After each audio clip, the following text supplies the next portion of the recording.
Well, why Slavic Circe? Circe is a magician, is a maga, so is a fairy and is witch. And this corresponds to the image we have in Italy of Yugoslavian. I'm talking about Yugoslavian because, of course, I talk about until 80s, so Yugoslavia exists. Well, this kind of image is very peculiar, and it influences also the image of work. What this kind of woman, of course, when she lived in Italy, do. So, there is no stereotype, a physical stereotype of Yugoslavian woman doesn't exist. She seems like Italian, so is morally. And this is very important. She's very different, but she's disguised. So,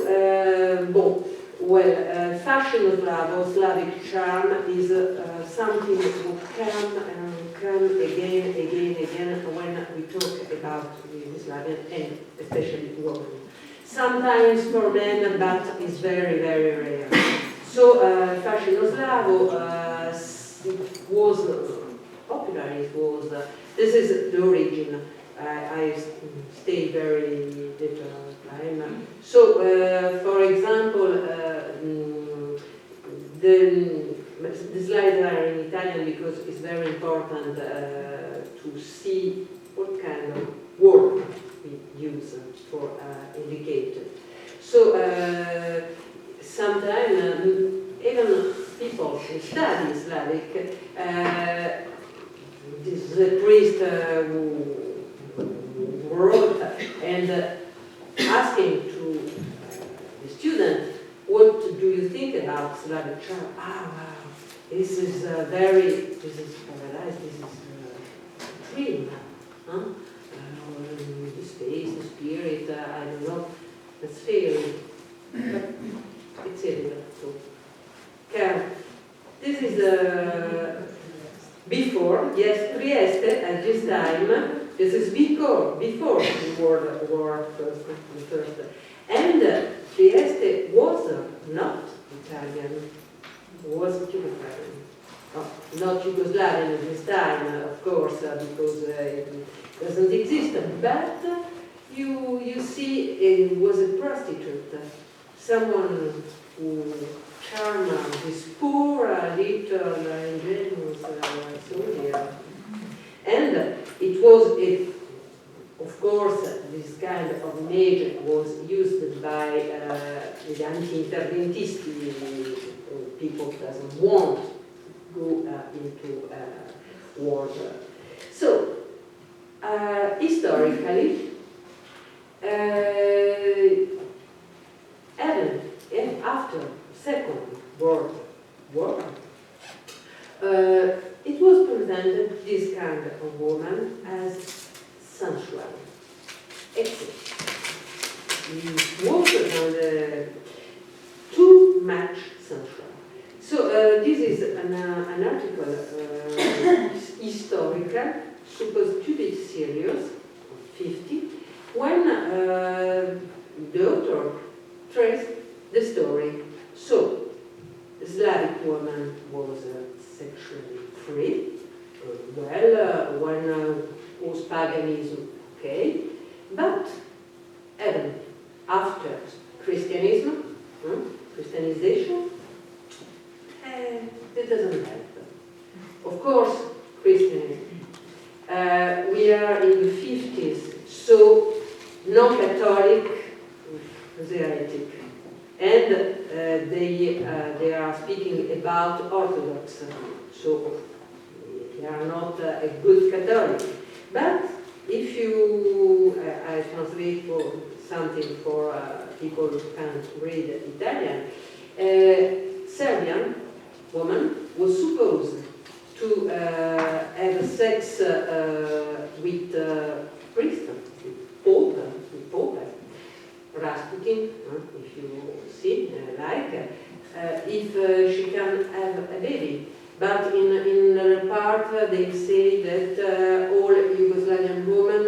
if the husband was not able to have babies, they had to have sex with other men of the family. So, incest, polyandry. And also, again, in Serbia, it was accused, yes, accusation, to marry babies or child, like very small one, and of course, children can't have sex, so they have sex with father-in-law. And when the younger boy was able, with his wife. So, Yugoslavian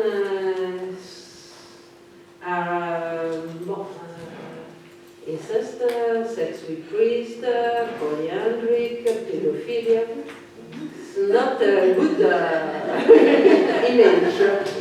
That's, of course, is not all, but they talk several times about that. So, the classical image of this is the good one. This is Camilla Cederna, a woman who's writing about that. This was the book is in 76, but this is wrote in 52. So this is a real concentration of stereotypes. All the stereotypes, good ones, about Yugoslavia, so is nice, sexually free, with good language, not logical, it was illogical. For example, when she say that so tremendous, polite gentleman Al Capone, or when her best friend is a sweet big whore, or something that. So she seems like an operetta character, really one. And here there is something to say. For example, we saw that woman is rich, of course, because she go everywhere. She go in USA. She knows Hollywood stars. She had so what did she do to have money? And that is work. Work, what did she? Well, probably she had a rich husband, ex-husband, three in this case. So maybe a Yugoslavian came to Italy to marry a rich man, and right, it's good. Maybe she was an actress, theater. Maybe she was a singer. We don't know. No. But all of that is the stereotype. What Balkan women do to live? This is literary. So we find frequently this Yugoslavian in thriller. In thriller, what that people? Prostitute, singer, actress, attricetta, not big one, spy, of course. But not only. Here we have Sarajevo is not me, it's Shebanenko who wrote like that. That is Sarajevo, and that is really important because they are linked with the Tambor affair. Well, there is a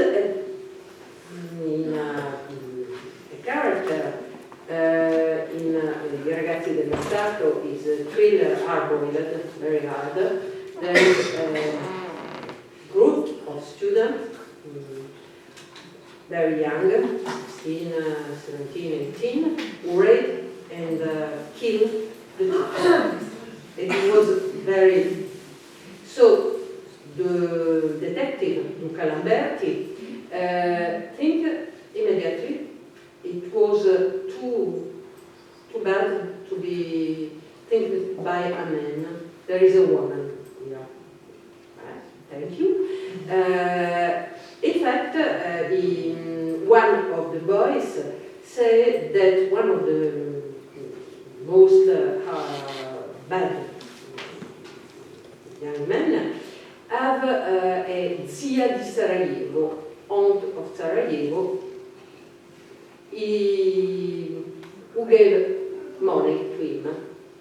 So we find this aunt of Sarajevo. This aunt had a serious job as translator. But strange one because she works standing and she knows that the young lover is a scoundrel, is a gambler, but she can't stand. She gave money to have sex. And Sherbarenko says this is an old woman, 38. 38, but she so even he was serious, having a job, bureaucratic, so the sex is, and I try to accelerate, is very important in a case, in affair, Tandoi La Loggia. Briefly, Cataldo Tandoi was a commissario, police officer. They founded in Sicily, Agrigento, at the end of the 50s. Unfortunately for him, he discovered some things about mafia and he was killed. He was a mafia murderer. But mafia almost was able to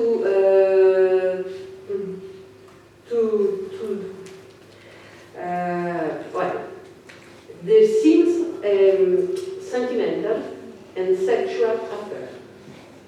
Why? But because there was a Yugoslavian. Well, the wife of Tandoi was as a lover. The lover was Dr. La Loggia. Dr. La Loggia was married with Danica. So, Danica La Loggia had, as a lover, too, was the Barone Agnello, gossiping gossip, the father of Simonetta Agnello, the writer. And so this case became something, well, it was a fake, all was a fake. There was lovers, two couple of lovers, but all the press in Italy talking about this corruptess, this morbid, ignoble woman who corrupted the poor wife of the officer. So they was talking about swinger, threesome, homosexuality, lesbian, orgy, and so on. 3 years. But the fault was evidence, of course. Why I said before there is a link with the Ragazzi del Massacro. When Agrigento, everybody was looking for Sicily, you can imagine. Danica La Loggia was a woman, a lover, only that. But after this affair, she became an actress. A good one, maybe. And if you see I Ragazzi del Massacro, this film, is Sherbarenko. But she doesn't play the front of Sarajevo. She played a real guilty, bad one. But she acted with Fellini, and not in as heroine, as protagonist, but it was a good one, a good actress.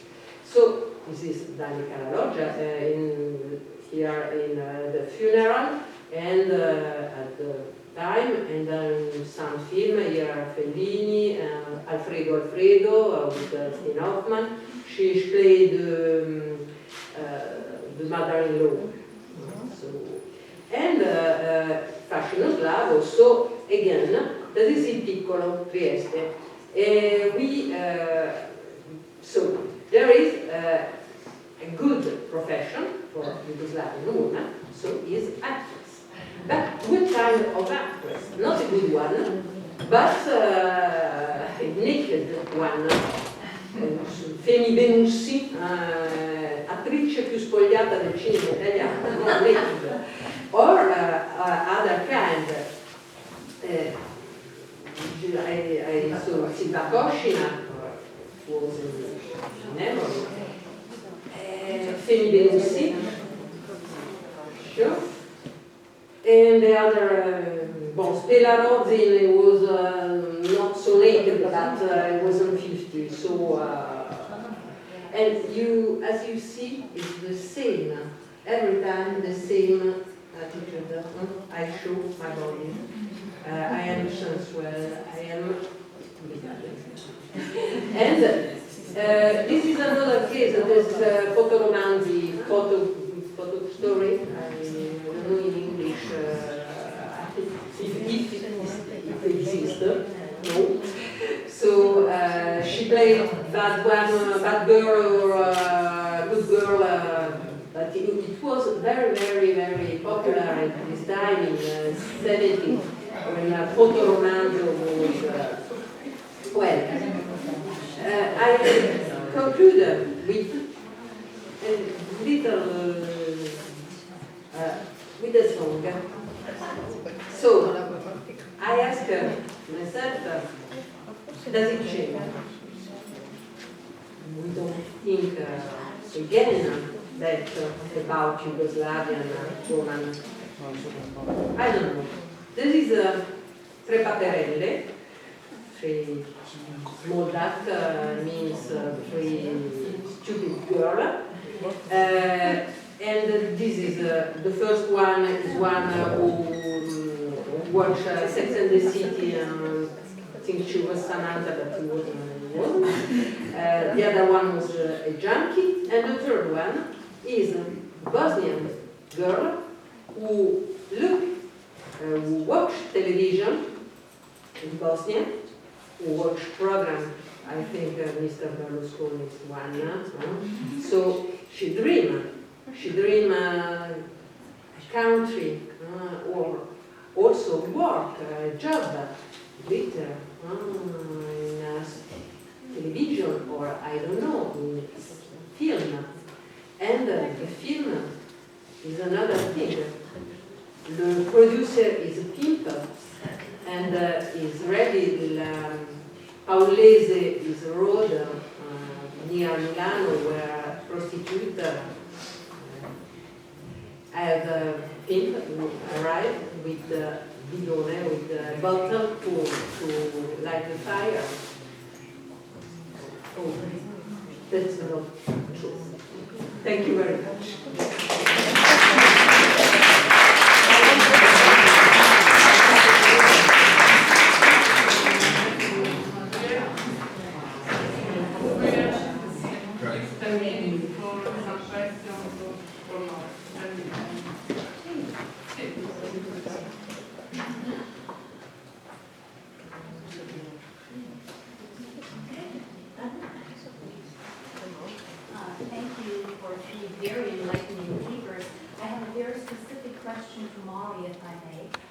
You mentioned the costumes we had to wear and that they had to pass tests, but I was wondering whether the employers were also looking for particular profiles these women have to fulfill. Was it a particular educational standard that these were seen to be fit to handle or deal with that delicate topic?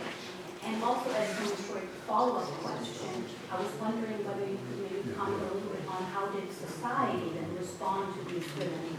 Was there a discourse crafted maybe in a positive way that they are more capable because they're women of extending their hand towards the fallen women, or that they lack authority? The reason I ask this is because I'm more familiar, obviously, with the Austrian situation, and it's quite fascinating for me to see that these Italian women could handle very heavy topics. Austrian women, for the Essen, could only write party tickets, and they had to wear their little costumes.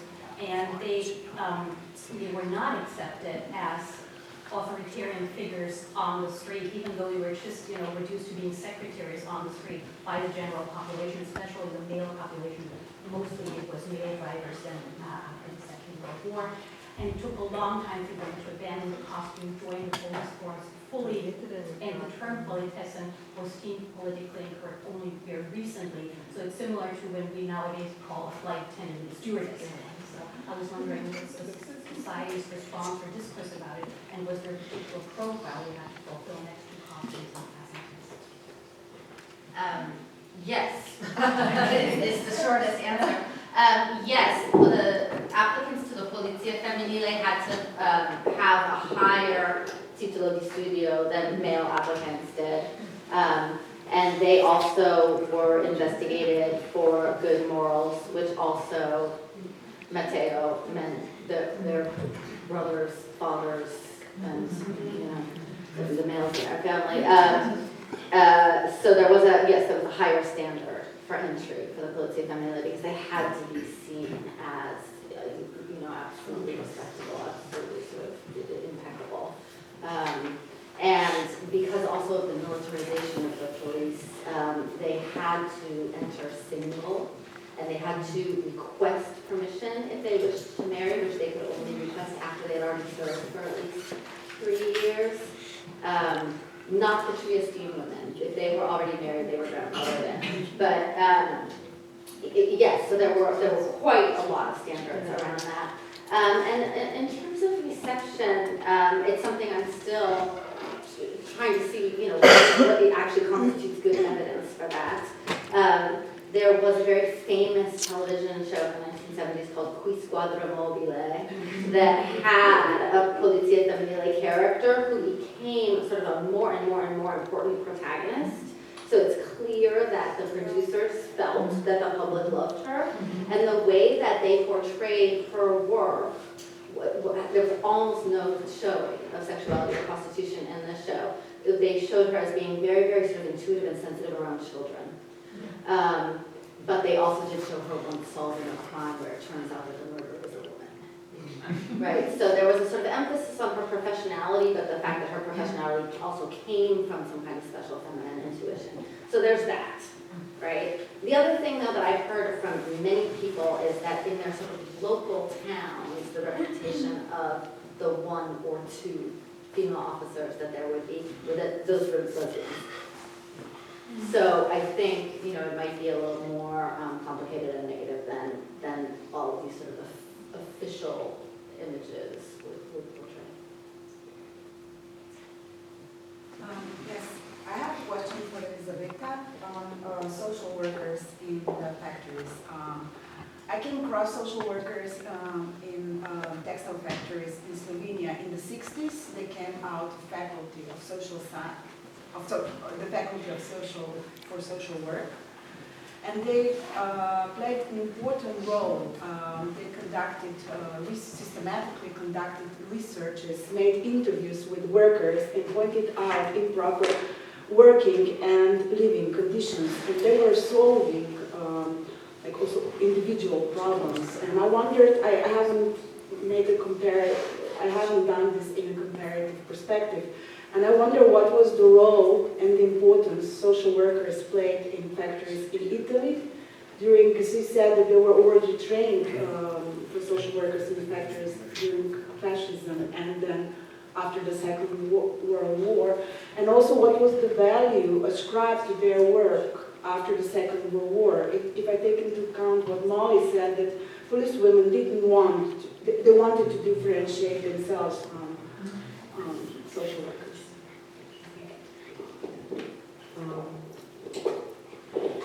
Yes, I think that women in social work in factory were not so diffused in the 60s.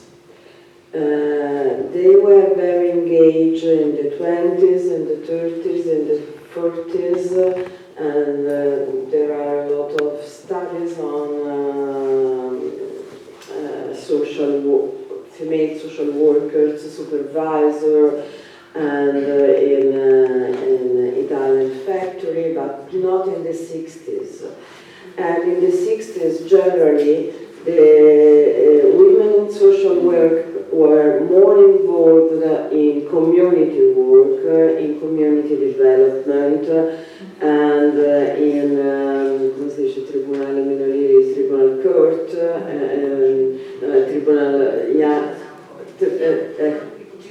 juvenile court, and so on. So were not so diffused, but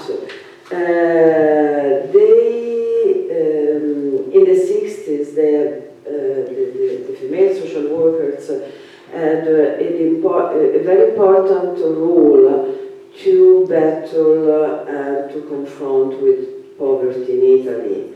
And so their work in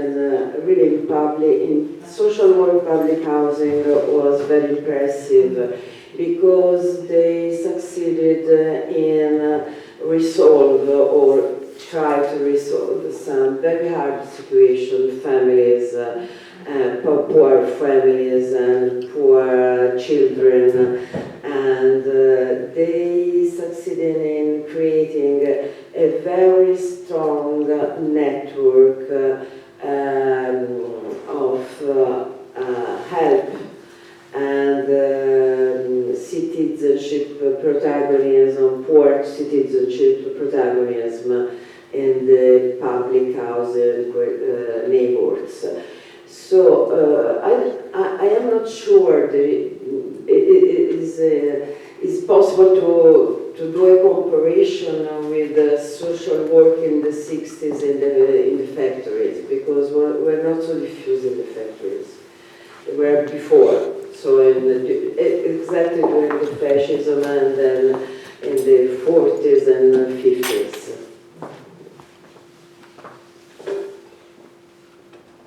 Yes, thank you very much. My question also goes to Molly. I was wondering, you spoke about the role of women as democratizers in the police force in Italy.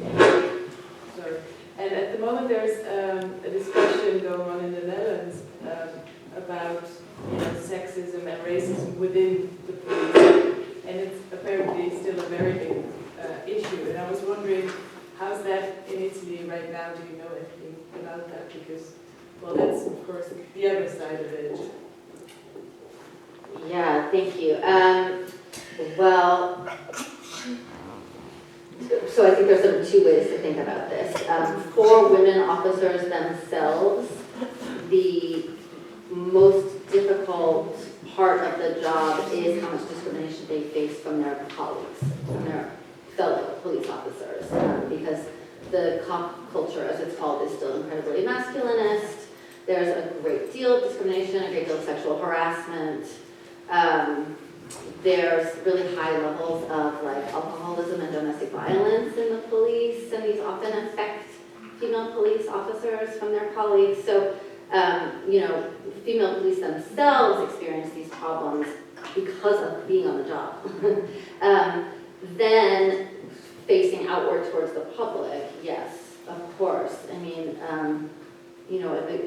many, if not most, prostitutes in Italy at this point are in some way non-resident for whatever reason. And they regularly report that the police harass them, that they entrap them.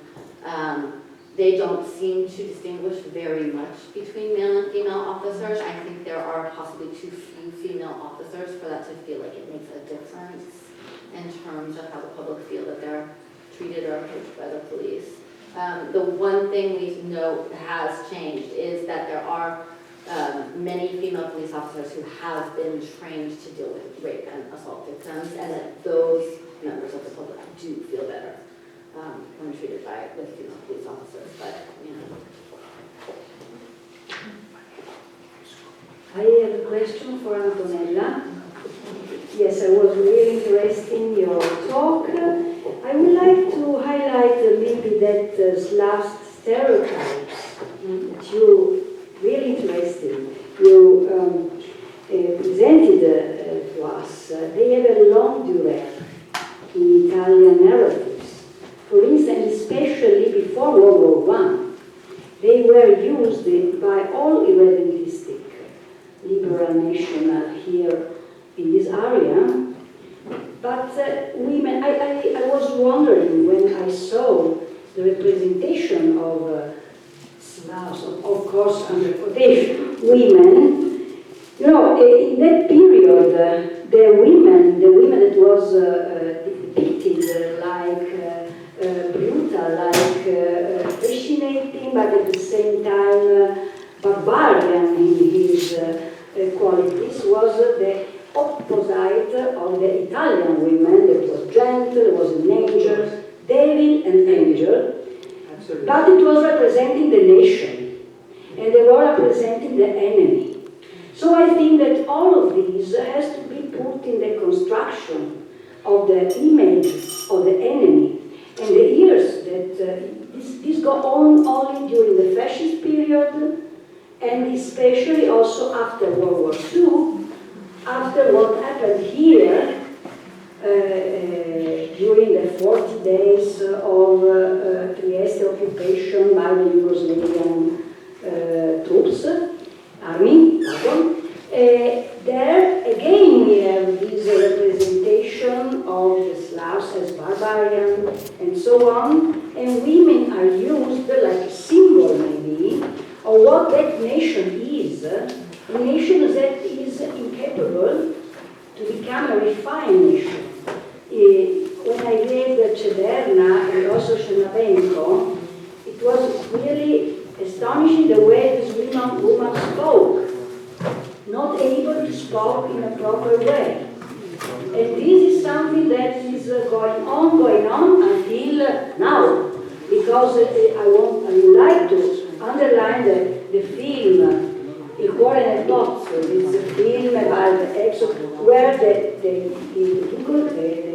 women from Croatia or from Slovenia are depicted like beasts. Otherwise, the women, there are the Istrians, the Italian ones, they are always gentle angels, and so on and so on. So I think maybe it's a mirror of the view of the other, that also among the intellectuals, still today, I can say, also the Red Istria is terrible from this point of view, still continue to have this look, this view, this glance to this world. Absolutely. You are absolutely right.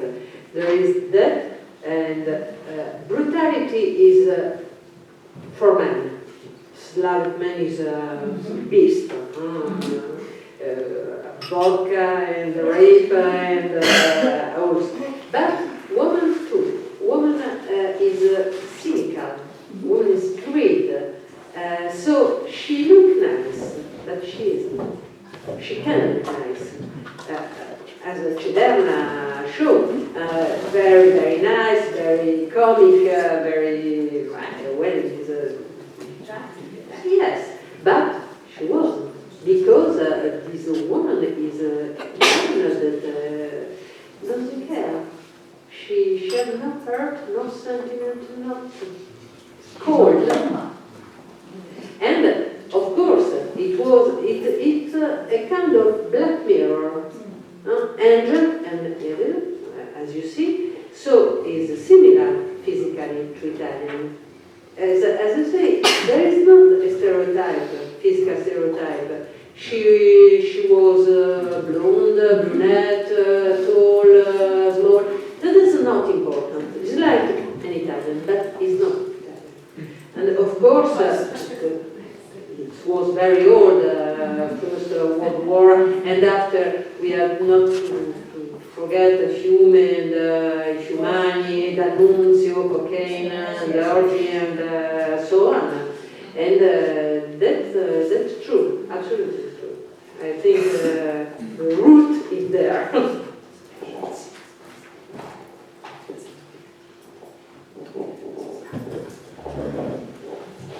If there are no more questions, so let me thank everybody and please. But before,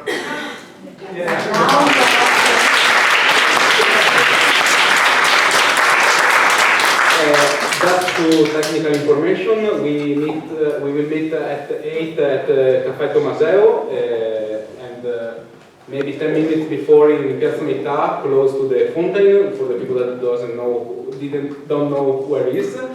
And for tomorrow we start with the first keynote at 9 o'clock, perfect in time. So half hour before we have some coffee and breakfast for all. Yeah, because the program is wrong, that's why I thought. And please tomorrow stay in time all the speakers, because we must close at 2:30. Must. So please. Okay. Thank you very much.